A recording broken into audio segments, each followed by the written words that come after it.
आप सभी का स्वागत है आपका अपना क्लास मैजिकल क्लास 2.0 में। तो फ्रेंड्स, आज पढ़ेंगे पॉलिटी के नेक्स्ट टॉपिक भारत की संसद। जो भारत में संसद है यानी कि पार्लियामेंट, तो इनके बारे में आज अच्छी तरह से देखेंगे।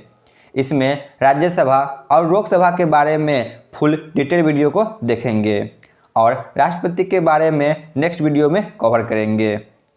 तो पहले आप इन सभी थ्योरी को अच्छी तरह से देखें और लास्ट में चलकर प्रीवियस ईयर क्वेश्चन को भी अटेम्प्ट करें, जिससे आपको ये टॉपिक आसानी से समझ में आ जाएंगे और आप कभी भूल भी नहीं पाएंगे। आपको क्लास में ही देखते देखते याद हो जाएंगे। तो चलिए बिना टाइम वेस्ट किए हुए क्लास की शुरुआत करते हैं। भारत की संसद, भारत में जो संसद है इसके बारे में देखते हैं। संसद के अंग, जो संसद है तो इसके 3 अंग होते हैं, राष्ट्रपति, राज्यसभा और लोकसभा। जो भारत में संसद है तो इसके 3 अंग है, राष्ट्रपति, राज्यसभा और लोकसभा। यदि आपसे पूछा जाए कि संसद के कितने सदन हैं, तो संसद के सदन 2 होते हैं, राज्यसभा और लोकसभा। जो राष्ट्रपति है तो इसका वर्णन अनुच्छेद 52 में है, वही राज्यसभा का वर्णन अनुच्छेद 80 में है और जो लोकसभा है तो इसका वर्णन अनुच्छेद 81 में है। तो इसको भी आपको याद रखना है, यहाँ से भी प्रश्न पूछ लिए जाते हैं। और जितने भी अनुच्छेद हैं उन सभी के बारे में डिटेल वीडियो पढ़ाया जा चुका है। यदि आपने नहीं देखा तो जाके प्लेलिस्ट में देख सकते हैं। चलिए आगे बढ़ते हैं।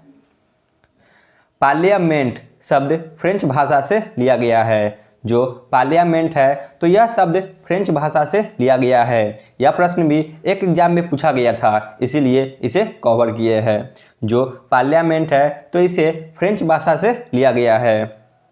संसदीय प्रणाली ब्रिटेन से लिया गया है। हम सभी जानते हैं जो भारत है तो यह संसदीय प्रणाली है, तो संसदीय प्रणाली को भारत ने ब्रिटेन से लिया है। लोकसभा संपूर्ण भारत के लोगों का प्रतिनिधित्व करती है। जो लोकसभा है यानी कि लोअर हाउस, तो यह भारत के लोगों का प्रतिनिधित्व करती है। परंतु जो वही राज्यसभा है यानी कि अपर हाउस, तो केंद्र में राज्य व केंद्र शासित प्रदेशों का प्रतिनिधित्व करती है। ठीक है ना। जो राज्यसभा है तो यह केंद्र में और राज्य और केंद्र शासित प्रदेशों का प्रतिनिधित्व करती है। संसद के 3 अंग होते हैं और 2 सदन होते हैं। जो भारत की संसद है तो इसके 3 अंग है, राज्यसभा, लोकसभा और राष्ट्रपति। वही इसके सदन पूछा जाए तो इसके सदन 2 होते हैं, लोकसभा और राज्यसभा। ठीक है ना। इसके 2 सदन हैं और 3 अंग होते हैं। जो संसद है तो इसकी बाहरी परिधि 144 ग्रेनाइट पत्थरों के स्तंभ पर टिकी हुई है। जो यहाँ पे देख सकते हैं, जो यह स्तंभ है तो ये कुल मिलाकर 144 है। ठीक है ना।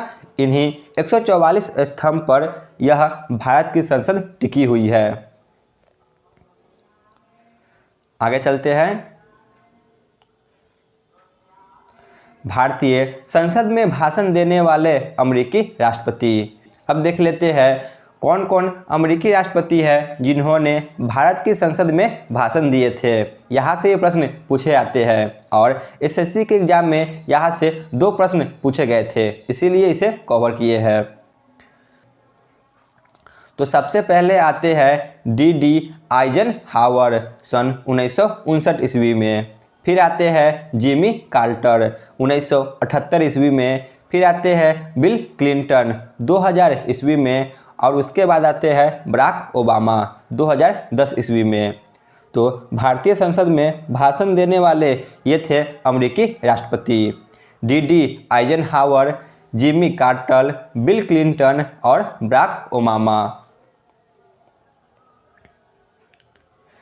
संसद के सत्र को देख लेते हैं। जो संसद है तो इसके कौन कौन से सत्र होते हैं और कब से कब तक चलती है। सबसे पहला है बजट सत्र। इसी सत्र में जो भारत का बजट है यह पेश किया जाता है। तो इसका समय काल है फरवरी से मई। ठीक है ना।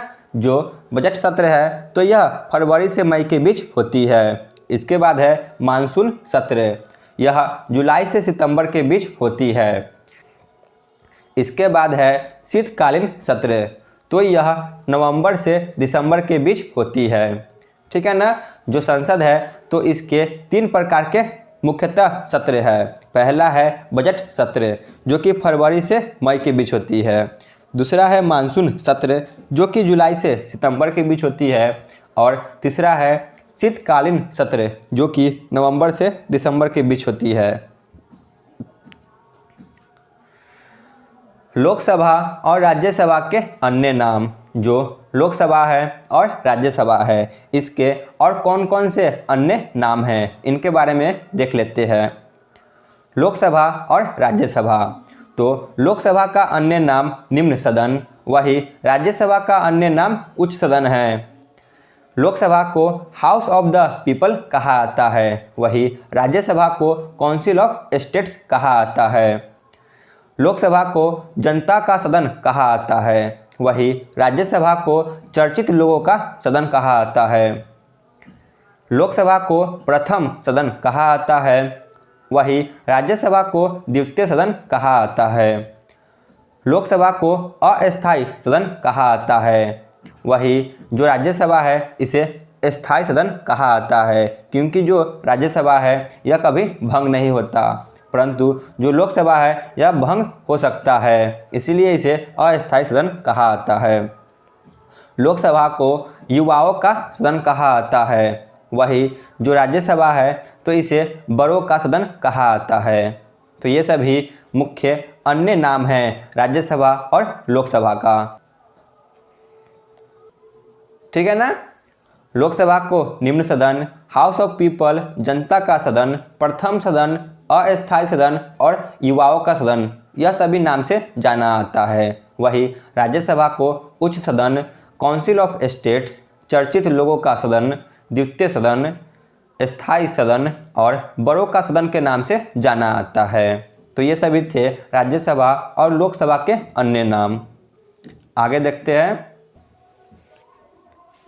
अब देख लेते हैं लोकसभा में सदस्यों की संख्या। जो लोकसभा है तो इसमें जो सदस्यों की संख्या है इनके बारे में डिटेल से देख लेते हैं, क्योंकि यहाँ से बहुत सारे प्रश्न बनते हैं और ये मोस्ट VVI स्लाइड है, इसको आप आसानी से समझ ले।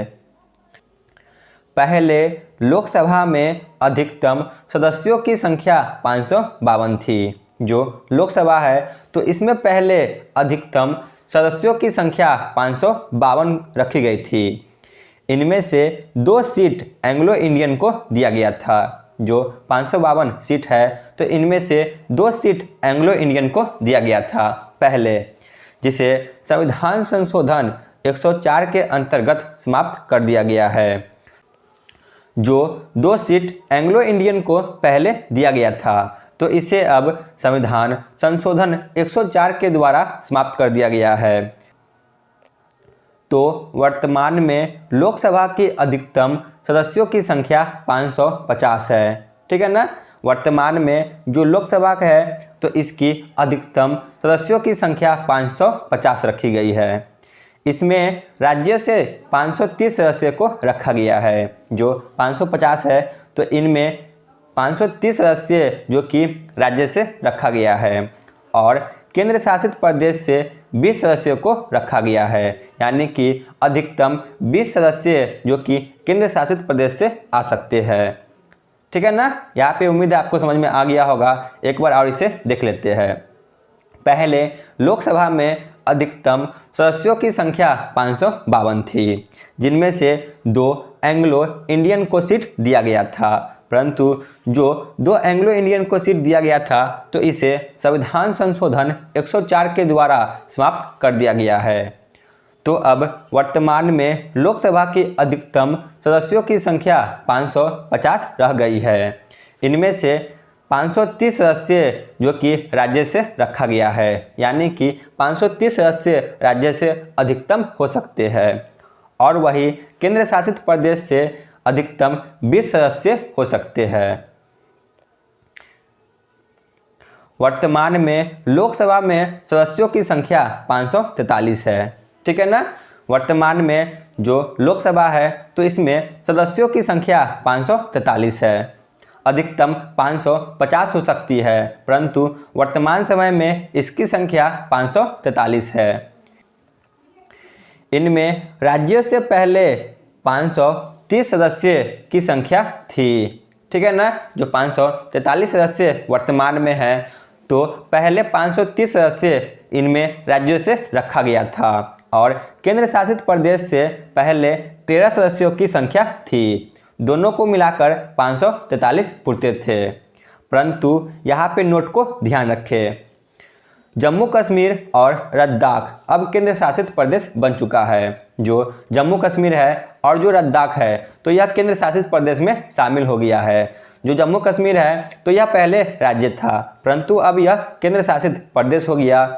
तो इनमें जो लोकसभा का सीट है तो यह केंद्र शासित प्रदेश में चला गया। जम्मू कश्मीर में 5 और लद्दाख में 1, तो कुल मिलाकर 6 लोकसभा सीटें हैं, ठीक है ना। जम्मू कश्मीर और लद्दाख को मिलाकर 6 लोकसभा सीटें हैं।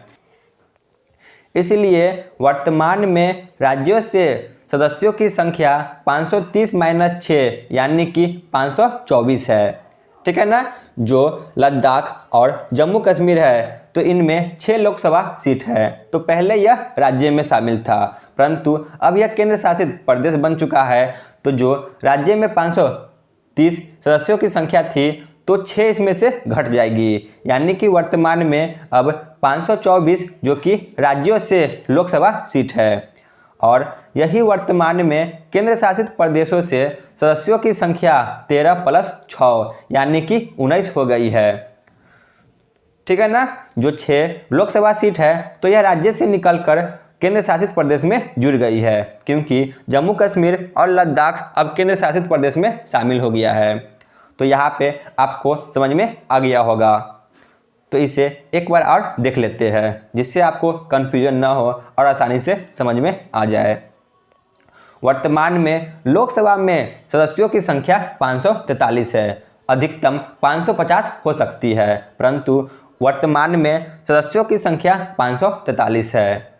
इनमें राज्यों से 530 सदस्यों की संख्या पहले थी और केंद्र शासित प्रदेशों से पहले 13 सदस्यों की संख्या थी। तो कुल मिलाकर 543 पुरते थे, परंतु जम्मू कश्मीर और लद्दाख अब केंद्र शासित प्रदेश बन चुका है। जो जम्मू कश्मीर है और लद्दाख है तो यह अब केंद्र शासित प्रदेश हो चुका है, पहले यह राज्य में शामिल था। जम्मू कश्मीर और लद्दाख को मिलाकर 6 लोकसभा सीट है। जो जम्मू कश्मीर है और जो लद्दाख है तो इनमें कुल मिलाकर 6 लोकसभा सीट है।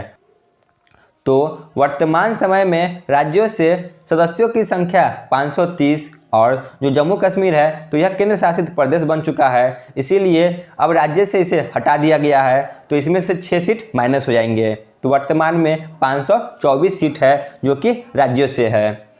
और वर्तमान में केंद्र शासित प्रदेशों से सदस्यों की संख्या 13, जो केंद्र शासित प्रदेश जो कि जम्मू कश्मीर और लद्दाख अब बन चुका है। तो इसमें 6 लोकसभा सीट है, तो इसमें आके जुड़ जाएंगे। तो 13 + 6 यानी कि 19 लोकसभा सीट अब केंद्र शासित प्रदेश से हो गए हैं। तो 524 और 19 दोनों को मिलाकर 543 सदस्य वर्तमान में लोकसभा में स्थित है। तो चलिए आगे देखते हैं फिगर में, जिससे आपको आसानी से समझ में आ जाए।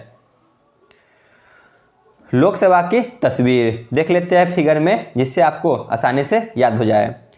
लोकसभा में पहले अधिकतम सदस्यों की संख्या 552 थी, परंतु इसमें जो 2 आंगल भारतीय समुदाय के सीट था तो इसे 104 संविधान संशोधन द्वारा समाप्त कर दिया गया है। तो वर्तमान में इसकी संख्या 543 बच चुकी है, ठीक है ना। 543 वर्तमान में लोकसभा के सदस्यों की संख्या है। यह अधिकतम 550 हो सकती है। तो इनमें से जो 543 है तो 530 सीट जो कि राज्यों से थे पहले, और केंद्र शासित प्रदेश से पहले 13 सीट जाते थे, परंतु जो जम्मू कश्मीर है और लद्दाख है तो यह अब केंद्र शासित प्रदेश बन चुका है। तो इसमें कुल मिलाकर 6 लोकसभा सीट है। तो राज्य से 530 सीट थी, तो इनमें से 6 सीट घट जाएगी, तो वर्तमान में राज्यों से 524 सीट है। वही केंद्र शासित प्रदेश से पहले 13 सीट थी, तो जम्मू कश्मीर और लद्दाख अब केंद्र शासित प्रदेश बन चुका है, तो इसमें 6 सीट जुड़ जाएंगे, तो वर्तमान में केंद्र शासित प्रदेश में 19 सीट हो चुकी है। तो इन दोनों को मिलाकर वर्तमान में लोकसभा के सदस्यों की संख्या 543 है। ठीक है ना, वर्तमान में 543 लोकसभा के सदस्यों की संख्या है। उम्मीद है आपको यहाँ पे समझ में आ गया होगा। चलिए आगे चलते हैं।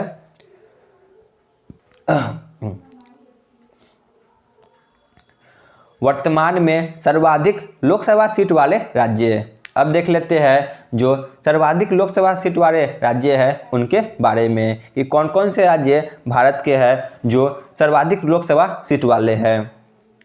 सबसे ऊपर है उत्तर प्रदेश, जहां लोकसभा सीट 80 है। उसके बाद है महाराष्ट्र, जहां लोकसभा सीट 48 है। उसके बाद है पश्चिम बंगाल, जहां लोकसभा सीट 42 है। फिर है बिहार, जहां लोकसभा सीट 40 है। और उसके बाद है तमिलनाडु, जिसके लोकसभा सदस्यों की संख्या 39 है। तो यह थे सर्वाधिक लोकसभा सीट वाले टॉप 5 राज्य। उत्तर प्रदेश जहां 80 है, महाराष्ट्र जहां 48 लोकसभा सीट है, पश्चिम बंगाल में 42, बिहार में 40 और तमिलनाडु में 39 है। यहाँ से ये प्रश्न पूछ लिए जाते हैं, इसलिए इन सभी को आप याद कर ले। लोकसभा में सदस्यों का निर्वाचन जनसंख्या के आधार पर किया जाता है, यानी कि जनसंख्या के आधार पर किसी भी राज्य को लोकसभा सीट दी जाती है। ठीक है ना, जनसंख्या के आधार पर किसी भी राज्य को लोकसभा सीट दी जाती है, यानी कि जहाँ पे जनसंख्या जितना ज़्यादा होगा वहाँ पे उतना ही ज़्यादा लोकसभा सीट होगी। सभी सदस्यों का निर्वाचन 1971 की जनसंख्या के आधार पर किया गया है। जो ये सभी लोकसभा सीट बांटी गई है, तो यह सभी 1971 के जनसंख्या के आधार पर बांटी गई थी। तो चलिए आगे बढ़ते हैं।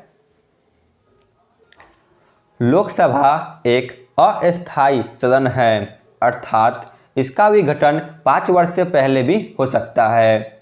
जो लोकसभा है तो यह अस्थायी सदन है, तो इसका विघटन 5 वर्ष से पहले भी किया जा सकता है। प्रधानमंत्री व मंत्रिपरिषद की सलाह पर राष्ट्रपति लोकसभा को निश्चित अवधि से पहले भी भंग कर सकता है। जो राष्ट्रपति है तो यह प्रधानमंत्री और मंत्रिपरिषद के सलाह पर जो लोकसभा है तो इन्हें निश्चित अवधि से पहले भी भंग कर सकते हैं। अब तक 8 बार ऐसा किया जा चुका है, यानी कि समय से पहले लोकसभा को भंग किया गया था।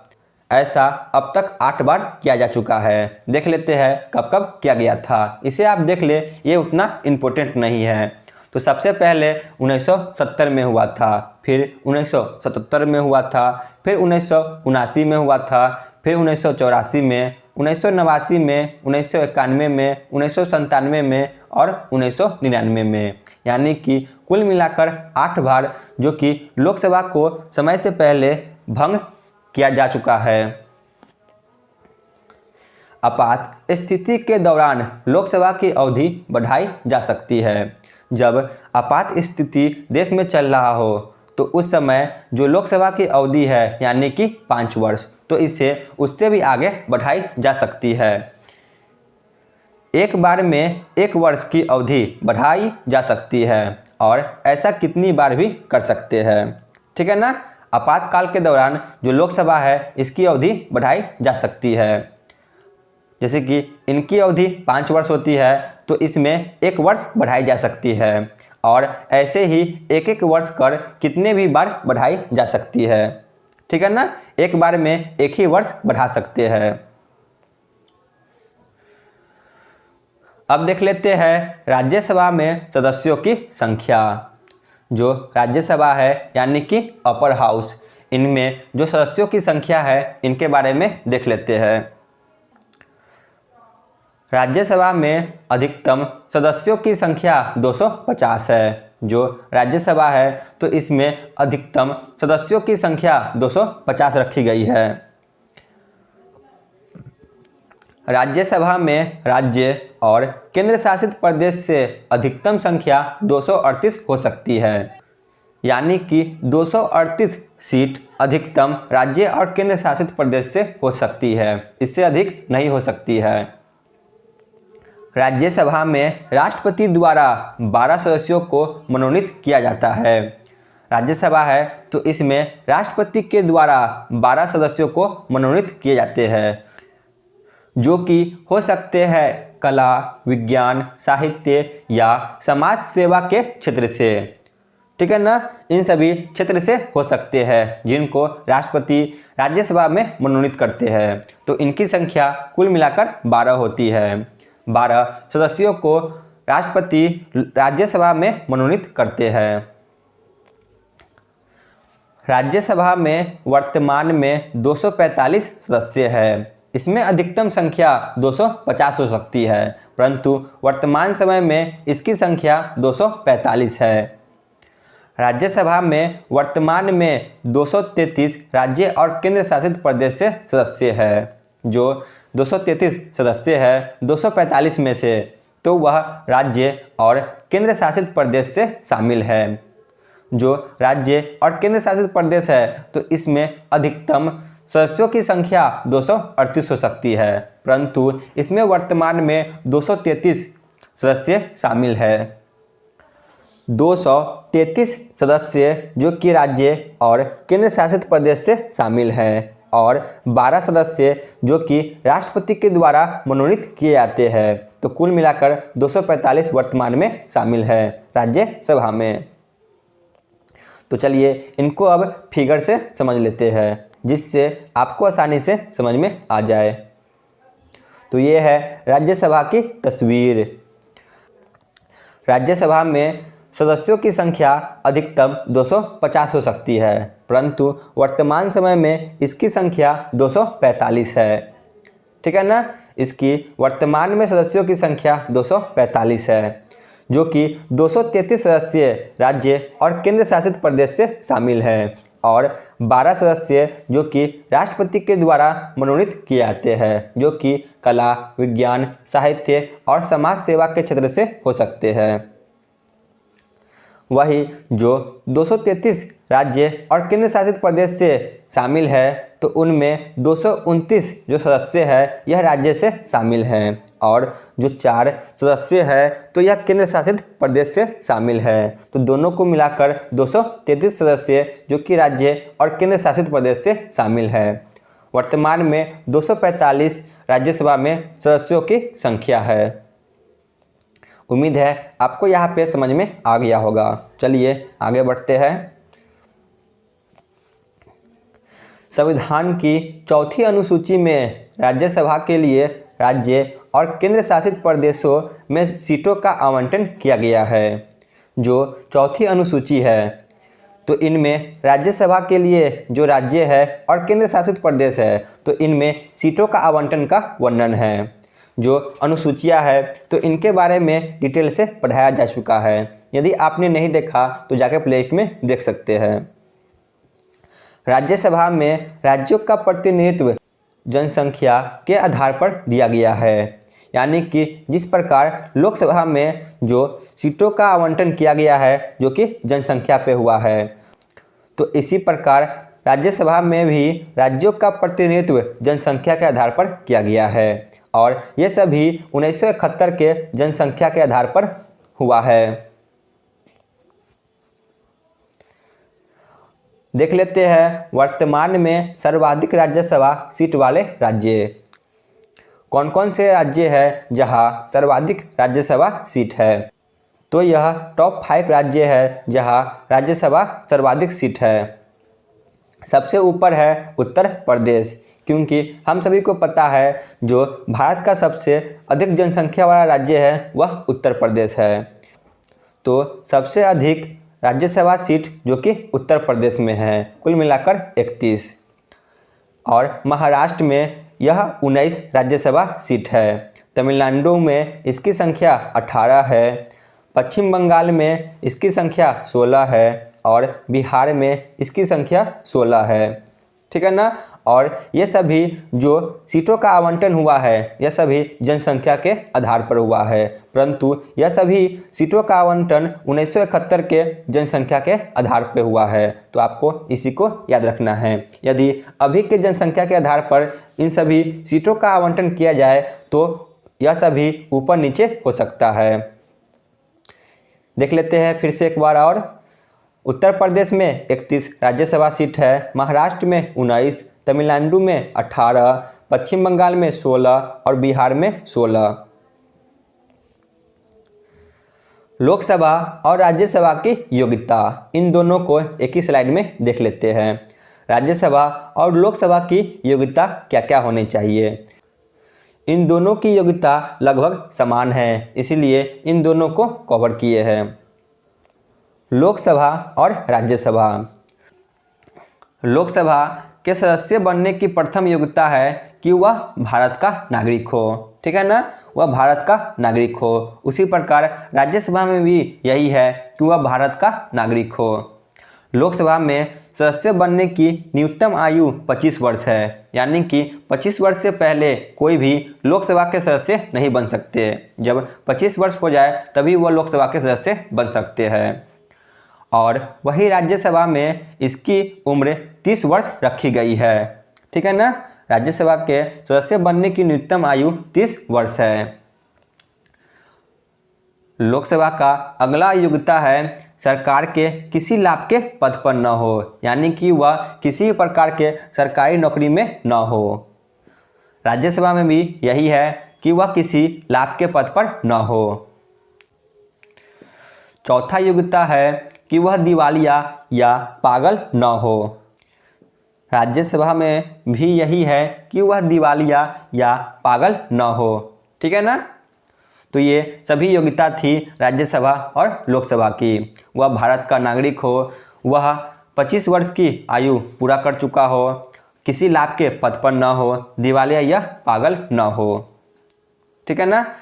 राज्यसभा में भी यही है, सिर्फ एक अंतर है कि राज्यसभा में इनकी न्यूनतम आयु 30 वर्ष होनी चाहिए, वही लोकसभा में इनकी न्यूनतम आयु 25 वर्ष होनी चाहिए। अब है लोकसभा और राज्यसभा में अंतर। देख लेते हैं लोकसभा और राज्यसभा में क्या अंतर है। लोकसभा और राज्यसभा।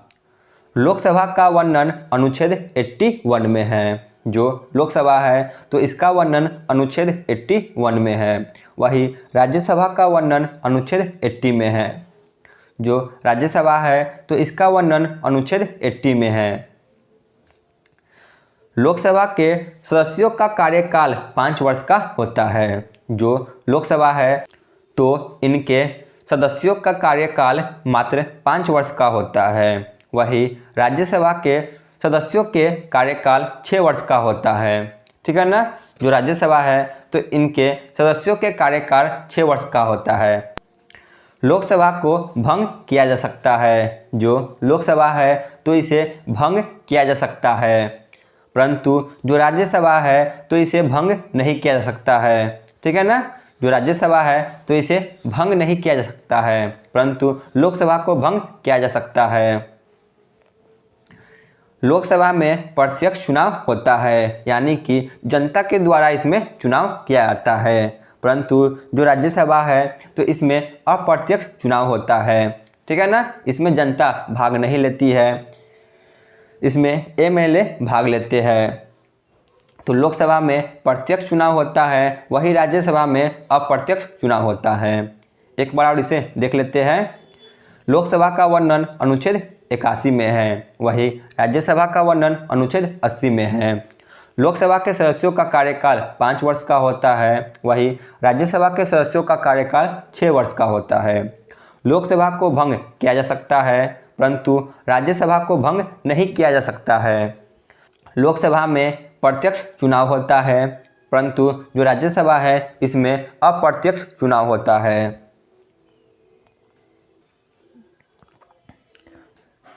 अब देख लेते हैं चुनाव प्रणाली को कि लोकसभा में जो चुनाव होती है यह किस प्रकार होती है और किनके द्वारा की जाती है। लोकसभा में चुनाव प्रत्यक्ष चुनाव होता है। इसमें प्रतिनिधि जनता के द्वारा चुने आते हैं, ठीक है ना। लोकसभा में जो चुनाव होता है तो यह प्रत्यक्ष रूप में होता है। इसमें जो प्रतिनिधि होते हैं यह जनता के द्वारा चुने आते हैं। सदस्यों का चुनाव प्रत्येक 5 वर्ष पर होता है, यानी कि इनका कार्यकाल मात्र 5 वर्ष का होता है। प्रत्येक 5 वर्ष पर चुनाव होगा। जैसे कि यहाँ पे देख ले, वर्तमान में लोकसभा का चुनाव 2024 में हुआ है, तो अब यह चुनाव 2029 में होगा, यानी कि 5 वर्ष बाद। अब है राज्यसभा। राज्यसभा में चुनाव किस प्रकार होता है। इसमें अप्रत्यक्ष चुनाव होता है, ठीक है ना। जो राज्यसभा है तो इसमें अप्रत्यक्ष रूप में चुनाव होता है, यानी कि इसमें जनता भाग नहीं लेती है। राज्यसभा में सदस्यों का निर्वाचन राज्य विधानसभाओं के केवल निर्वाचित सदस्यों द्वारा किया जाता है, यानी कि जो राज्य विधानसभाओं में जो केवल निर्वाचित सदस्य है इनके द्वारा ही किए जाते हैं निर्वाचन। इसमें विधायक यानी कि एमएलए द्वारा प्रतिनिधि चुने आते हैं, ठीक है ना। राज्य के विधानसभाओं में जो केवल निर्वाचित सदस्य है इनके द्वारा निर्वाचन किया जाता है, और जो विधायक होते हैं यानी कि एमएलए, इनके द्वारा ही राज्यसभा के प्रतिनिधि चुने आते हैं। इनमें सदस्यों का कार्यकाल 6 वर्ष का होता है। जो राज्यसभा है तो राज्यसभा के सदस्यों का कार्यकाल 6 वर्ष का होता है। इसमें प्रत्येक 2 वर्ष पर 1/3 सदस्य अवकाश ग्रहण करते हैं। जो राज्यसभा है तो इसमें प्रत्येक 2 वर्ष पर 1/3 सदस्य अवकाश ग्रहण करते हैं, यानी कि सेवानिवृत्त होते हैं। अभी समझेंगे कि यह किस प्रकार अपना कार्यकाल पूरा करते हैं। वही इनमें प्रत्येक 2 वर्ष पर 1/3 सदस्यों का चुनाव भी होता है, ठीक है ना। प्रत्येक 2 वर्ष पर 1/3 सदस्य अवकाश भी ग्रहण करते हैं, और प्रत्येक 2 वर्ष पर 1/3 सदस्यों का चुनाव भी होता है। तो चलिए देखते हैं यह चुनाव किस प्रकार होता है कि उनका कार्यकाल 6 वर्ष पूरा हो जाता है। मान के चलिए कोई भी सदस्य 2024 में चुनाव लड़ते हैं और निर्वाचित होते हैं, तो इनका समय काल 2030 तक रहेगा, ठीक है ना। फिर 1/3 सदस्य का चुनाव 2026 में होगा, और 2026 में ही जो पहले से इसमें सदस्य है वह अवकाश ग्रहण करेंगे, और इसमें 1/3 सदस्य जो चुनकर आएंगे इनका कार्यकाल 2032 तक रहेगा। फिर 2028 में इनका चुनाव होगा 1/3 सदस्यों का, तो इसमें फिर से 1/3 सदस्य चुनकर आएंगे, तो इनका कार्यकाल 2034 तक रहेगा। तो इस प्रकार इन सभी का कार्यकाल चलते रहता है, जो कि 6 वर्ष का होता है, और प्रत्येक 2 वर्ष पर इनका चुनाव होता है, जिनमें 1/3 सदस्य अवकाश ग्रहण करते हैं और 1/3 सदस्यों का चुनाव भी होता है। लोकसभा के पदाधिकारी, इनके बारे में देख लेते हैं। लोकसभा के पदाधिकारी कौन होते हैं। तो लोकसभा के पदाधिकारी अध्यक्ष और उपाध्यक्ष होते हैं। जो लोकसभा है तो इसमें पदाधिकारी अध्यक्ष और उपाध्यक्ष होते हैं। इसको आपको याद रखना है कि लोकसभा के जो पदाधिकारी होते हैं वह क्या कहलाते हैं, तो वह अध्यक्ष या उपाध्यक्ष कहलाते हैं। देख लेते हैं प्रोटेम स्पीकर कौन होते हैं और इनका क्या कार्य होता है। यह अस्थायी अध्यक्ष होते हैं। जो प्रोटेम स्पीकर होते हैं लोकसभा में, तो यह अस्थायी अध्यक्ष होते हैं। प्रोटेम स्पीकर को राष्ट्रपति नियुक्त करते हैं। जो राष्ट्रपति है तो इन्हीं के द्वारा प्रोटेम स्पीकर की नियुक्ति होती है, जो कि अस्थायी अध्यक्ष होते हैं। प्रोटेम स्पीकर का काम लोकसभा के नए सदस्यों को शपथ दिलाने का होता है। जो लोकसभा में प्रोटेम स्पीकर आते हैं तो इनका काम, जो लोकसभा में नए सदस्य आते हैं इन्हें शपथ दिलाने का होता है, ठीक है ना। प्रोटेम स्पीकर का यही काम होता है कि जो नए सदस्य लोकसभा में आते हैं उन्हें शपथ दिलाए। तो यह अस्थायी अध्यक्ष होते हैं जिनकी नियुक्ति राष्ट्रपति के द्वारा की जाती है। अब है अध्यक्ष, जिन्हें स्पीकर के नाम से भी जाना जाता है। ठीक है ना।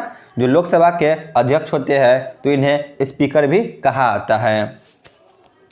लोकसभा के अध्यक्ष का चुनाव लोकसभा के सदस्य के द्वारा किया जाता है, यानी कि जो लोकसभा के सदस्य होते हैं इन्हीं के द्वारा इनका चुनाव होता है। लोकसभा के अध्यक्ष के रूप में इन्हें अलग से शपथ नहीं लेना पड़ता है। ठीक है ना। जो लोकसभा के अध्यक्ष है तो इन्हें अलग से शपथ लेना नहीं पड़ता है। जो अध्यक्ष है तो यह अपना त्यागपत्र उपाध्यक्ष को देते हैं। जो अध्यक्ष है तो यह अपना त्यागपत्र उपाध्यक्ष को देते हैं।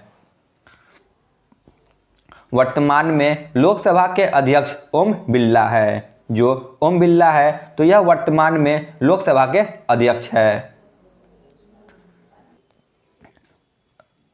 अब है राज्यसभा के पदाधिकारी। राज्यसभा के पदाधिकारी को देख लेते हैं। राज्यसभा के पदाधिकारी सभापति और उपसभापति होते हैं। जो राज्यसभा है तो इसके पदाधिकारी सभापति और उपसभापति कहलाते हैं। सभापति के बारे में देख लेते हैं। भारत का उपराष्ट्रपति ही राज्यसभा का सभापति होता है।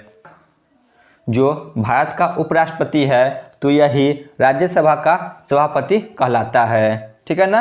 इनका चुनाव अलग से नहीं होता है। जो उपराष्ट्रपति होते हैं यही राज्यसभा के सभापति होते हैं। सभापति संसद का सदस्य नहीं होता है। जो सभापति है तो यह संसद के सदस्य नहीं होता है। यह न तो राज्यसभा और न ही लोकसभा के सदस्य होता है। सभापति की अनुपस्थिति में उपसभापति उनका कार्य करेंगे, यानी कि यदि सभापति अनुपस्थित रहते हैं तो इस दौरान जो उपसभापति होंगे यह उनका कार्य कर सकेंगे और जितने भी शक्तियां हैं यह सभी उनको मिल जा सकती है। सभापति यानी कि उपराष्ट्रपति अपना त्यागपत्र राष्ट्रपति को देते हैं। जो भारत के उपराष्ट्रपति यानी कि राज्यसभा के सभापति है यह अपना त्यागपत्र राष्ट्रपति को देते हैं और जो उपसभापति है यह अपना त्यागपत्र सभापति को देंगे। ठीक है ना। जो सभापति है यानी कि उपराष्ट्रपति यह अपना त्यागपत्र राष्ट्रपति को देंगे और जो उपसभापति होते हैं यह अपना त्यागपत्र सभापति को देंगे।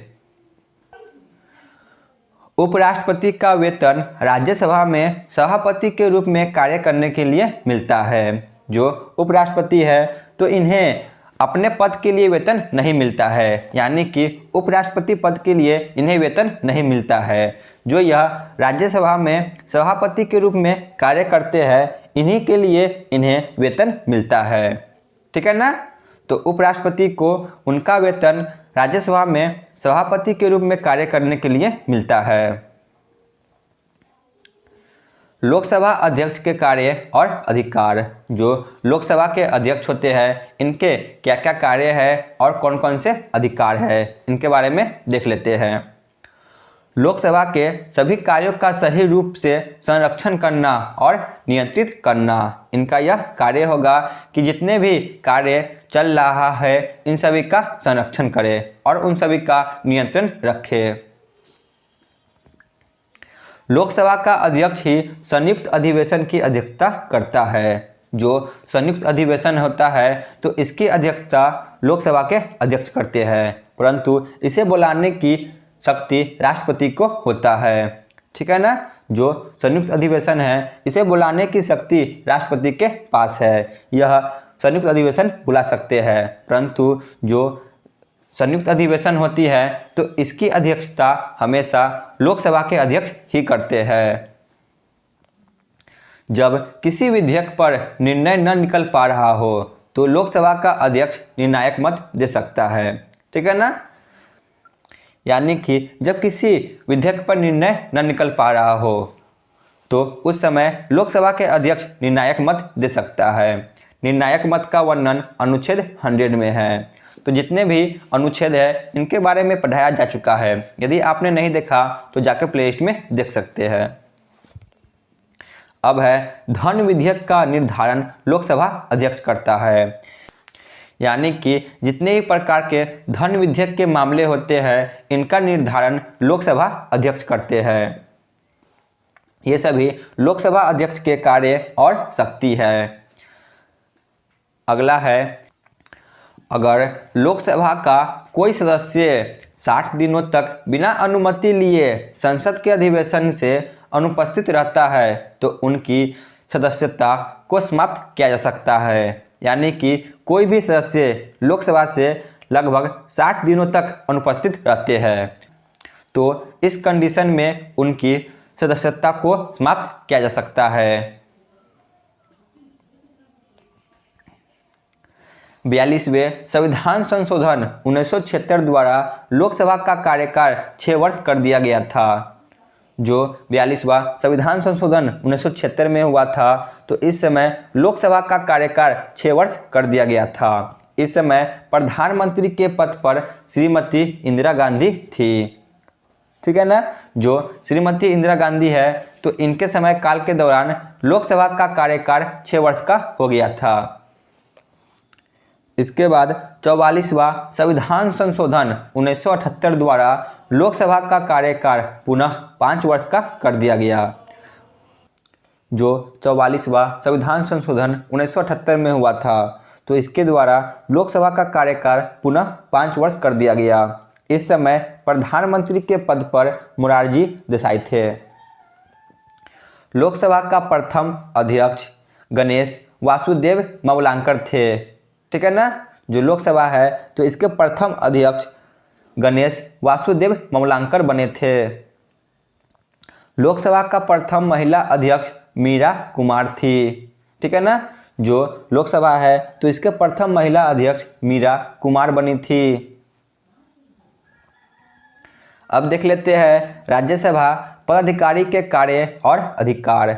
जो राज्यसभा के पदाधिकारी होते हैं यानी कि सभापति, तो इनके क्या कार्य और अधिकार है इनके बारे में देख लेते हैं। सबसे पहले है विधायी शक्ति यानी कि विधेयक बनाने की शक्ति। राज्यसभा धन विधेयक को अधिकतम 14 दिन तक अपने पास रख सकती है। यानी कि जो धन विधेयक होती है इसे राज्यसभा अपने पास अधिकतम 14 दिनों तक रख सकती है, उससे ज़्यादा दिन तक नहीं रख सकती है।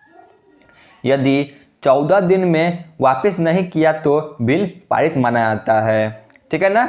राज्यसभा धन विधेयक को अधिकतम 14 दिनों तक रख सकती है। यदि 14 दिन के अंदर वापस नहीं किया तो वह बिल पारित माना जाएगा। राज्यसभा धन विधेयक को न अस्वीकार कर सकता है और न ही इसमें संशोधन कर सकता है। ठीक है ना। जो धन विधेयक होता है तो इसमें राज्यसभा न तो अस्वीकार कर सकता है और न ही इसमें कोई संशोधन कर सकता है। अब है विशिष्ट शक्तियाँ। जो राज्यसभा है तो इसके पदाधिकारी के कौन कौन से विशिष्ट शक्ति है देख लेते हैं। राज्यसभा के प्रस्ताव पर ही संसद राज्य सूची के किसी विषय पर कानून बना सकती है। यानी कि राज्यसभा के प्रस्ताव के बिना जो संसद है यह राज्य सूची में किसी भी विषय पर कानून नहीं बना सकती है। अनुच्छेद 249 इसके तहत राज्यसभा राज्य सूची के किसी विषय को उपस्थिति वह मतदान करने वाले 2/3 सदस्यों के बहुमत से राष्ट्रीय हित का घोषित कर सकता है। यानी कि जब राज्य सूची का विषय लगे कि यह राष्ट्र सरकार का है तो वह इस पर सदस्यों का निर्वाचन कर सकता है और 2/3 सदस्यों के बहुमत से उसे राष्ट्रीय हित का घोषित कर सकता है। अनुच्छेद 312 अखिल भारतीय सेवाओं के सृजन का विशेष अधिकार राज्यसभा को ही है। जो अखिल भारतीय सेवा है तो इसका विशेष अधिकार भी राज्यसभा के पास ही है। इसके अंतर्गत IAS, IPS और IFS आते हैं। ठीक है ना। अनुच्छेद 312 के अंतर्गत जो अखिल भारतीय सेवाएं है तो इसमें आईएएस, आईपीएस और आईएफएस आते हैं। अब है राज्यसभा के अन्य शक्ति। जो राज्यसभा के पदाधिकारी होते हैं इनके अन्य शक्ति कौन कौन से हैं। लोकसभा भंग होने की स्थिति में आपातकाल की अवधि बढ़ाने का अधिकार राज्यसभा को है। जो लोकसभा है तो इसके भंग होने की स्थिति में आपातकाल की अवधि बढ़ाने का अधिकार राज्यसभा के पास ही है। उपराष्ट्रपति को हटाने का प्रस्ताव केवल राज्यसभा में ही लाया जा सकता है। जो उपराष्ट्रपति है तो इन्हें हटाने का प्रस्ताव केवल राज्यसभा में ही लाया जा सकता है। अब देख लेते हैं संसद सदस्य का पद रिक्त होना। जो संसद के सदस्य होते हैं यदि इनका पद रिक्त हो जाए तो क्या होता है, इनके बारे में देख लेते हैं। यदि कोई सदस्य 60 दिन की अवधि तक बिना सदन की अनुमति के सभी बैठक में अनुपस्थित रहता है तो सदन द्वारा उसके पद को रिक्त घोषित कर दिया जा सकता है। यानी कि यदि कोई भी सदस्य जो 60 दिन की अवधि तक बिना अनुमति के अनुपस्थित रहे तो इस कंडीशन में उसकी सदस्यता रद्द की जा सकती है। कोई व्यक्ति एक ही समय संसद व राज्य विधानमंडल का सदस्य नहीं हो सकता है। यानी कि कोई भी व्यक्ति जो कि संसद और जो राज्य विधानमंडल होती है इसका सदस्य नहीं हो सकता है। वह एक समय में किसी एक का ही सदस्य बन सकता है, या तो संसद का या तो राज्य विधानमंडल का। वह दोनों एक साथ नहीं बन सकता है। अगर कोई व्यक्ति दोनों में एक साथ निर्वाचित होता है तो उसे 14 दिन के भीतर विधानमंडल की सीट खाली करनी होगी, अन्यथा उसकी संसद सदस्यता चली जाएगी। ठीक है ना। यहाँ पे आप समझ ले, यदि कोई व्यक्ति संसद और विधानमंडल दोनों में एक साथ निर्वाचित हो जाते हैं तो उन्हें 14 दिन के भीतर ही विधानमंडल की सीट खाली करनी पड़ेगी। यदि वह विधानमंडल की सीट खाली नहीं करते हैं तो इस कंडीशन में उनकी संसद सदस्यता रद्द हो जाएगी। ठीक है ना। यदि वह 14 दिन के भीतर विधानमंडल की सीट खाली नहीं करेंगे तो उनके संसद के जो सीट है वह चली जाएगी। यदि कोई व्यक्ति संसद के दोनों सदनों में चुन लिया जाता है तो उसे 10 दिन के भीतर बताना होगा कि उसे किस सदन में रहना है। सूचना न देने पर राज्यसभा में उसकी सीट खाली हो जाएगी।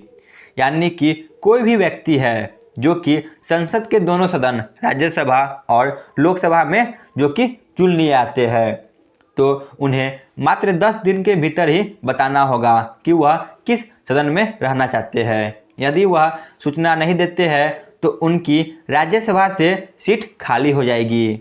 ठीक है ना।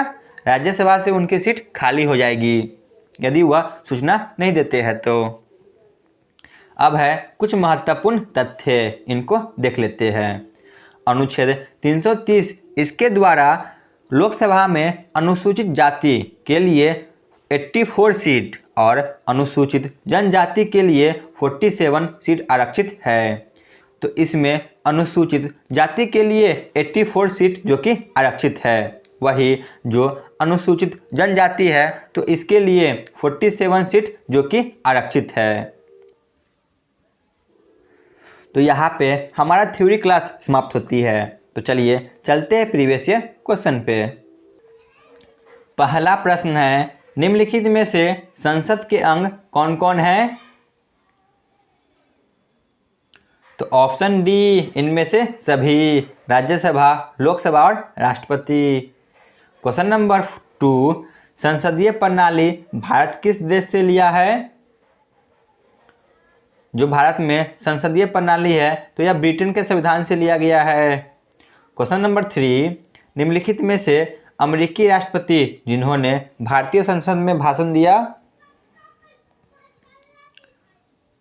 तो वह थे ऑप्शन डी इनमें से सभी, जिमी कार्टर, बिल क्लिंटन और बराक ओबामा। ये सभी राष्ट्रपति जिन्होंने भारतीय संसद में भाषण दिए थे। क्वेश्चन नंबर 4, लोकसभा को अन्य किस नाम से जाना जाता है?